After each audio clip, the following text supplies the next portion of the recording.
at the temple, where he brought forth a wonderful message coming from Acts chapter 3, verses 1 through 5.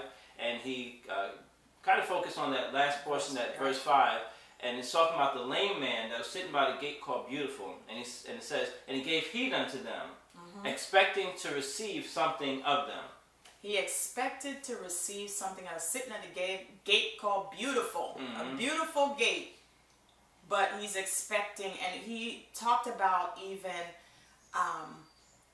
us expecting things based on people's perception of us, that we get blinded to even our own purpose because we just accept someone else's thought, someone else's viewpoint as what is the truth of us, and that's not the truth of us. And he said it takes courage to change Your expectation.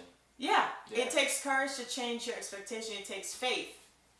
And you're going to get what you expect. Right. You know, so if you expect to be sick, you're going to get sick. That's what you expect. If you expect that you're going to have a financial struggle, you're going to have a financial struggle. If you expect you're going to have a bad relationship, guess what you're going to be in? A bad relationship. If you expect your mate is going to cheat on you, guess what? Your mate's going to cheat on you. Right. All these things that we expect, and if they're on the negative side, then you don't want to expect those low expectations. Right. So we have to raise the bar, raise the consciousness, and faith allows us to do that. Faith allows us to change. Faith allows us to move in that direction. It takes a lot of courage. Yeah. Like I said, even before, to change that, to break our patterns and that's of low expectation. This lame man shows us a perfect example because he was so close to that gate called Beautiful. Called Beautiful. So close to where we want to be, but because of our lowered expectations, we're just not entering in. We're standing on the outskirts, not entering into that place, that gate called Beautiful. Right. And so what can we apply? Raise our expectations. I mean, that's simple. I mean, and it's simple to say. It's not always that simple to do. But, you know, start to look at what you're expecting in life and compare it. This is where I think we can turn into a word. Compare it to what God says. Right. Compare it to His word, what God says about that we should be.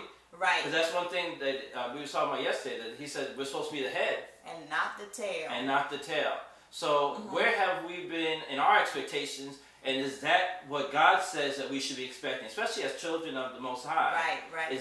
Are these things that we've been experiencing, are these things what we should be expecting?